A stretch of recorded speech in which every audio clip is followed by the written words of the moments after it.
Eh bien, salut à tous les frères, c'est Musclick, j'espère que vous allez bien. En tout cas, moi ça va nickel. Aujourd'hui, toute nouvelle vidéo et je vais vous montrer ce que j'ai dans mon sac d'arbitre. Cette vidéo va être coupée en deux. Première partie, je vais vous expliquer comment je fais pour devenir arbitre, ça fait combien de temps, tout ça. Et deuxième partie, je vais vous montrer tout ce que j'ai moi en tant qu'arbitre officiel de foot. Donc, déjà pour commencer, un arbitre de foot, il a une formation à passer. Moi, perso, je l'ai passé en 5 jours, du lundi au vendredi, comme un truc d'école, pendant les vacances scolaires, bien sûr. Après, il y en a, ça se fait en 3 jours, il y en a, ça se fait du coup, un week-end, il y en a, ça dépend des périodes. Moi, je sais que je l'ai fait au mois d'octobre d'il y a 2 3 ans déjà, et je l'ai passé en 5 jours.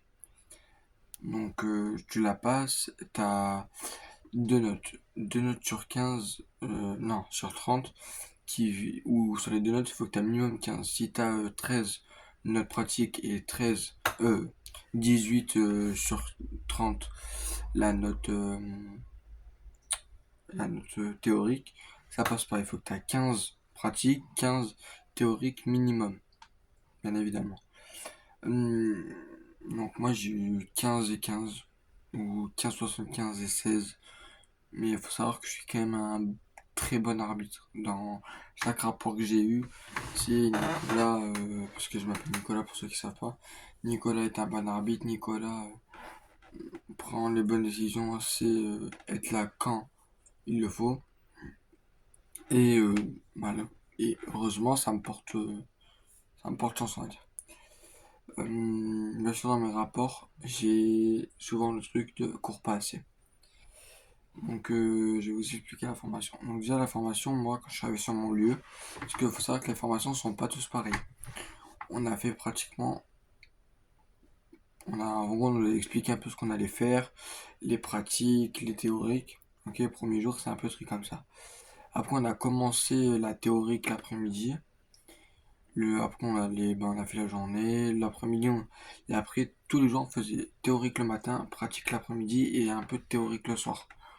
Pour finaliser un peu remettre les trucs dans son contexte, on va dire, tous les jours. Après, je crois, le... Ouais, si. Le samedi ou dimanche, il y avait les résultats sur le site du district. Donc, il y avait ça. Du coup, ce qu'a fait qu'un coup... Non, si, si. Donc, ce samedi après, il y a eu les résultats. Et le samedi d'après, ou le vendredi d'après, je sais plus. Ou le lundi même. Ah, j'ai un trou de mémoire là. On avait rendez-vous donc au siège du district pour récupérer en gros comment dire, nos cartons, nos en gros le matériel qu'ils nous donnait. Ok. Euh, donc ça. Après pour devenir arbitre, le mieux c'est d'être affilié à un club. Moi par exemple je suis affilié à mon club où je joue actuellement. Ça fait 10 ans que j'y suis en tant que joueur. Et ça fait 3 ans que j'y suis en tant qu'arbitre. Euh, En tant qu'arbitre, comment dire, on a des trucs à respecter. Donc bien sûr, on est rémunéré. Moi, je sais que dans mon district, c'est 57 euros par match. Ok. Après, il y a les 57 euros par match avec euh, frais kilométriques comptés. Ok. C'est le minimum. Et je peux monter jusqu'à 80. Moi, le plus que j'ai gagné, c'est 80. Et le moins, bah, c'est le minimum. Ok. Enfin, non, c'est 40 euros. Parce que pour ça, faut savoir que si t'arrives à un temps plus le terrain est impraticable, tu prends quand même l'argent de ton frais de kilométrique par exemple. Ok. Donc moi c'était 40 euros. Euh, voilà. Après qu'est-ce que. Après je sais plus quoi vous dire d'autre. Après moi je sais que dans mon district j'ai 3 observations normalement par saison. En tout cas c'est sûr d'être au début. Moi j'ai eu que des bonnes observations. Sauf le truc où on me disait Nicolas manque de course, Nicolas. Ça malheureusement j'avais peur de me faire mal parce que c'était une période où je me blessais beaucoup. Parce que moi j'ai commencé dès ma première année 15, donc quand tu dois commencer à arbitre. Et faut savoir que c'est une période où je me blessais beaucoup et que j'étais pas trop en confiance en tant que joueur. J'ai eu des choses qui se sont passées dans ma vie. Où ça, je peux pas trop rentrer en détail, mais c'est une période où je me blessais beaucoup. Genre. Ça, et voilà, après, on a eu des bons trucs. Donc, ça. Faut savoir que quand t'es arbitre, tu fais la formation. Une semaine après, tu dois aller au siège du district. Et juste après le siège du district, soit le week-end même où t'es allé, soit le week-end d'après, t'as un match. T'es lâché comme ça, t'as pas de trucs, c'est perfect, ok. Après, tout au long de la saison, t'as des réunions pour te rappeler les règles, pour les nouvelles règles, pour il y a les règles qui n'existent plus. Ça, c'est très très important, ok. Et c'est aussi pour faire un point sur tes observations, voir si tu veux essayer le niveau régional, si tu veux. Donc moi, faut savoir, je suis canal de district pour l'instant, pourtant ça fait 3 ans. Et comment vous dire? J'ai déjà arbitré des U17 NAS, U15 régional, et c'est déjà bien. Faut savoir que j'ai un club à côté de chez moi, donc il me convoque à chaque tournoi pour eux, enfin, c'est mes bons collègues. Et comment dire, comment je peux le dire? Ces personnes-là, eh ben, voilà, ils me tellement bien apprécié et tout, qu'ils trouvaient que j'arbitrais bien. Ils m'ont convoqué pour arbitrer des matchs U17 NAS, donc l'équipe domicile contre Clermont Foot par exemple. Et l'autre truc c'était FC Lyon contre l'équipe domicile du coup. Donc c'était des très bons matchs, c'est des matchs où il y a pas beaucoup. Les joueurs ne parlent pas, il n'y a rien, les coachs pareil. Et c'est des matchs qu'il faut. Pardon. C'est des matchs qu'il faut prendre pour prendre de l'expérience. C'est très important. Ok. Maintenant les gars, on va passer au matériel que j'ai. Ok. Donc bien sûr pour les arbitres, la préférence est d'être en full noir. C'est plus discret, ok. Après avec les équipes qui jouent en bleu, jaune, rose, tout ça. On a d'autres couleurs, ok. Je vais prendre le sac et je vous le montre tout de suite. Voilà, donc c'est bon, je l'ai ouvert, j'ai tout. Alors là, j'ai une serviette. Alors c'est pas une serviette de douche. Contrairement, je me lave pas après mes arbitrages. Il faut savoir que souvent quand j'arbitre et mon père il joue juste après. C'est-à-dire que j'ai pas le temps de me laver et puis je sais que je vais jouer au foot quand mon père il va jouer puisque je vais aller jouer sur le terrain, la côte en général ou à la mi-temps. Du coup, ce qui fait que voilà. Mais la serviette je la garde pour quand par exemple il pleut et que le terrain c'est un synthétique. Là c'est sûr de faire le match donc voilà. Après, qu'est-ce que j'ai d'autre? Bah, j'ai une bouteille. Une bouteille, mais ça, il faut que je la ramène là-bas. J'ai ça. Alors ça, c'est un truc où j'ai juste dedans, je mets mes cartons, mon sifflet, tout ça, tout ça dans le jeu.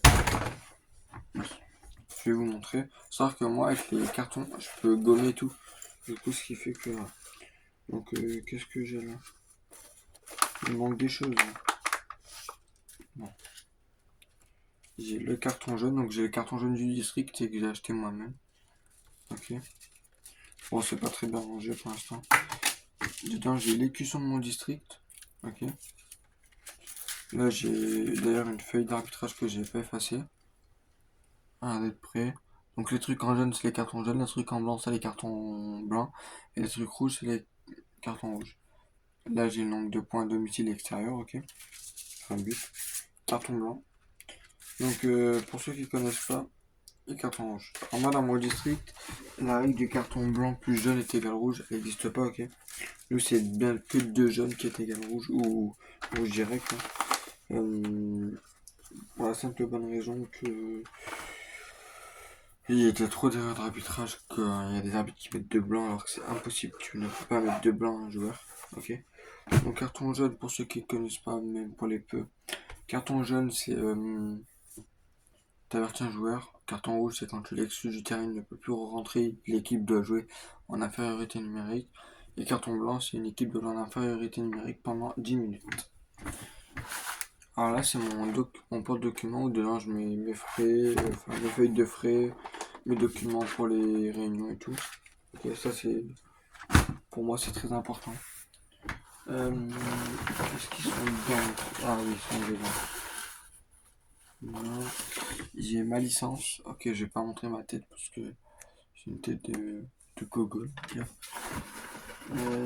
Là, si j'ai un sifflet là, j'ai ça. Et désolé les gars, je pensais que j'avais tout actuellement. Non, j'ai pas tout. Bon, j'ai un sifflet. Ok. On va pas siffler. Mes parents ils dorment. Ok, parce que moi je tourne les deux que le soir. C'est d'ailleurs pour ça que je parle pas très fort. Et j'ai une gomme pour effacer les feuilles de match que vous avez vu. Ok. Donc là, avant de passer au maillot, je vais voir si j'ai pas d'autres trucs à vous montrer. Ah bah c'est bon, j'ai là. Donc vidéo pour de la marque Pioco Raman. Ok. Ce déo là parce que quand même vu que j'ai un match mon père, je pue vu que j'ai cours et tout. Parce que même si je suis en manque de course, je cours un minimum. Et là ma petite montre, ok donc vu que j'avais que du 15 c'est 2 fois 40 minutes. Donc ça c'est pas trop long. Donc, donc là on va partir par vous montrer. Donc on va commencer par ça c'est chaussette coupée donc on s'en fout.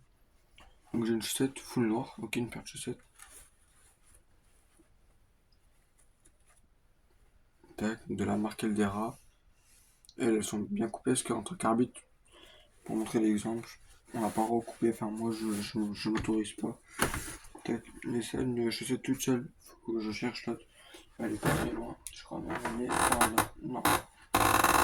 Donc là on va commencer par le maillot.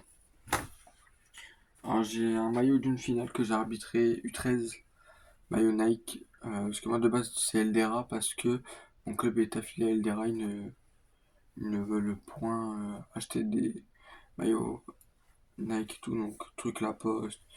Lui je l'ai porté sur quelques matchs mais ça le gardait que pour une finale parce que c'était ma première vraie finale officielle. Le short, est-ce que je l'ai? Oui, il est là le short. Je cherchais. Ah non, même pas. Putain, oui. Et les gars, on a plus le short. Carrément, on a pas le short. Bon, ça va. Hein. Donc là, j'ai le premier maillot que j'ai eu cette année en plus. Eldera, maillot arbitre jaune. Et donc ça, c'est bien quand tu veux reconnaître l'arbitre. Sinon, c'est pas... voilà. Ouf. Surtout qu'il commence à être un peu petit les maillots. Faut que j'en rachète. Il faut que j'aille dans le club d'en racheter parce que quand on est arbitre, on peut demander à son club et en général, les clubs ils disent oui. Lui, il est à l'envers. C'est pas bien ça si c'est à l'envers. Juste le. Alors,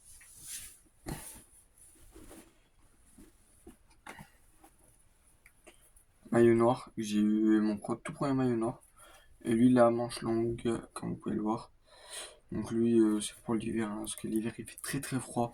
Et en tant qu'arbitre, c'est très très loin avec le froid. Surtout que c'est souvent des périodes de brassage et tout. Et si ton district est mal géré ou quoi, comme le mien, ben, tu passes beaucoup de ta vie en brassage. Et brassage, c'est tu peux voir des équipes qui se prennent des 18-0. Moi, ça m'est arrivé. Autre maillot noir, mon tout premier, lui. Manche courte cette fois. Ok, donc là, les petits scratchs, c'est pour mettre le logo du district, hein, pour ceux qui savent pas. Tac. Donc classique, efficace, c'est souvent ce qui est conseillé pour les arbitres. Juste les shorts, vu que je l'ai pas. Imaginez-le, le truc noir en short. Donc, enfin, c'est un short basique, juste pour arbitre quoi. Maillot bleu, tout premier maillot bleu, celui-là de. Je crois que je l'ai eu l'année dernière. Franchement, il est plutôt pas mal. Je l'ai pas beaucoup mis parce qu'il y a beaucoup d'équipes qui jouent en bleu ou trucs comme ça. Et voilà.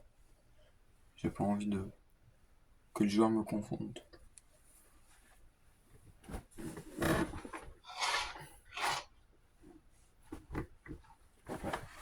Encore un autre maillot jaune. D'ailleurs, il est où? Et j'ai aussi le bleu que vous avez vu en manche longue, mais je sais pas où il est. Il est dans mon placard, comme d'hab. Il faut savoir que mes arbitres, le truc d'arbitrage, ils traînent de partout dans mon placard, dans ma chambre, dans mon sac. C'est le bordel. Là, actuellement, si je vous montre mon truc, c'est le bordel. Donc, maillot jaune, donc là, je vous montre un peu la barrière aussi.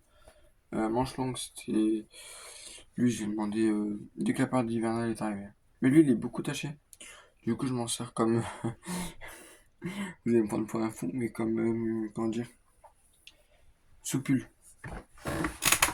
Il fait trop froid, et sinon, en tant qu'arbitre, on se doit d'être propre et tout.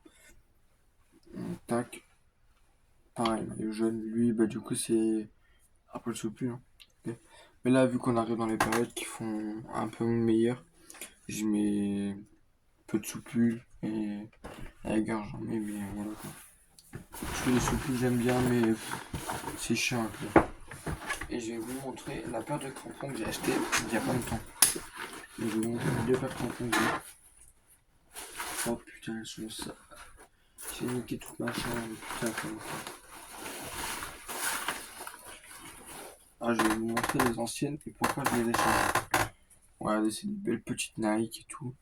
Mercurial, je crois en plus que c'est. Non, c'est des Tempo. Ici, c'est tout mangé. Là, la chaussure, elle s'ouvre. Je les garde au cas où que les autres ils cassent aussi. Hein. Là, j'ai un trou là. Et bah là, ça va, sinon j'ai qu'un trou. Sinon, ça va. Et ça, je les ai gardés 3 ans déjà. Et puis regardez, une paille de trucs. Ouais. Du coup, moi, je suis passé sur une gamme beaucoup moins. Comment dire? Pas les recommander, mais beaucoup moins confortable, beaucoup moins cher, beaucoup. Passé sur une marque Decathlon, Keepstop. Voilà. Donc, le truc blanc, un peu. Et voilà. Je les ai payés 15 balles, je crois. Et les Nike, on me les a donnés. Hein. J'ai dit merci, Dieu merci. Du coup, c'est des Keepstop. Voilà, ils sont plein de terre, parce que je rabiterai sur un terrain très boueux ce week-end. Pas le week-end dernier, du coup. Ils ont un peu beaucoup de terre. Et voilà. Hein. C'est du classique et efficace. Maintenant, j'aurais dire un petit mot à la fin. Comment dire? Tout sport se doit d'avoir un maître du jeu, qui est pour moi l'arbitre. Donc, moi, il faut savoir que je suis joueur à côté et qu'avec les arbitres, j'étais un cas où j'aurais pu, en U13, heureusement que j'avais pas d'arbitre officiel, sinon je serais au moins à 10 rouges pris depuis le début de ma carrière. Parce que j'étais méchant et tout. Ok? Donc, moi, je vais vous dire, soyez respectueux envers les arbitres, surtout pour vous, les joueurs. Moi, c'est un vrai truc ce que je me suis rendu compte en tant qu'arbitre, c'est que quand on est arbitre, quand le joueur fait que nous parler, bah forcément, on se retourne contre son équipe. Et des fois, on le fait involontairement. Ce qui fait que à parler à l'arbitre, vous allez rendre le match beaucoup plus compliqué à votre équipe. Ok?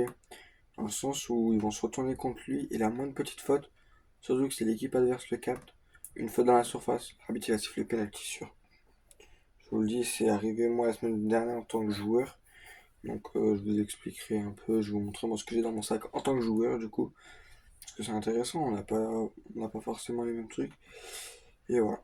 Juste respecter les arbitres, ok.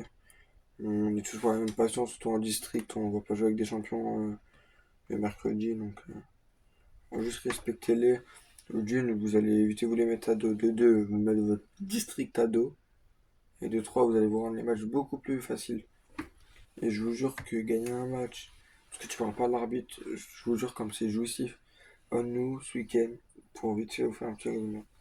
J'arbitrerai pas. J'avais un match, j'ai fait une passe D. On a gagné 2-1. Et on n'a pas parlé à l'arbitre une seule fois. Une seule fois. Hein. Alors, on a parlé peut-être de 3 fois, mais on est obligé de parler en tant que joueur. On n'arrive pas à se retenir. Le match, l'autre équipe, ils ont gagné. Tout le match, ils ont parlé avec, ils ont parlé avec, ils ont parlé. L'arbitre, il nous a sifflé des coups francs à DP. Eh ben, on a gagné le match 2-1. Sans rien dire, on est une équipe. Voilà. Ok? Donc, donc, petite conclusion. Être arbitre, c'est compliqué. Ok? C'est aussi. Joueur, c'est beaucoup moins compliqué. Ok? Donc, essayez de les respecter un minimum. Pardon. Essayez de les respecter un minimum. Ok? Hum, enfin, nous, en tant que joueur, on rate des passes, on rate de tout. Et les arbitres, on a le droit, et ils ont le droit, de se tromper sur les erreurs. Même si ça nous coûte un match. Regardez, demain, t'es en D1. T'es dernier D1 après. Non, allez, on va dire que t'es en D2. Ça va changer à quoi que tu montes en D1? Parce que t'as pas le niveau de la D1. Tu vas te faire tabasser, tu vas redescendre en D2. Et t'auras autant insulté un arbitre qui a fait que il y a ton meilleur joueur aurait pris rouge de 15 matchs qu'il a dit fils de pute à l'arbitre. Bah, c'est tout ce que j'ai à vous dire. En tout cas, si vous avez bien aimé la vidéo, ce que j'espère, moi j'ai bien aimé la tournée. N'hésitez pas à liker, commenter, partager. Abonnez-vous avec la cloche de notification, ok? N'hésitez pas à aller voir mes réseaux. Discord, Twitch, Instagram, TikTok, qui sont en description de la chaîne et de la vidéo YouTube, ok? On se retrouve vendredi pour l'épisode 2 de la carrière manager avec celui-ci. C'était Musky pour vous servir. Ciao ciao.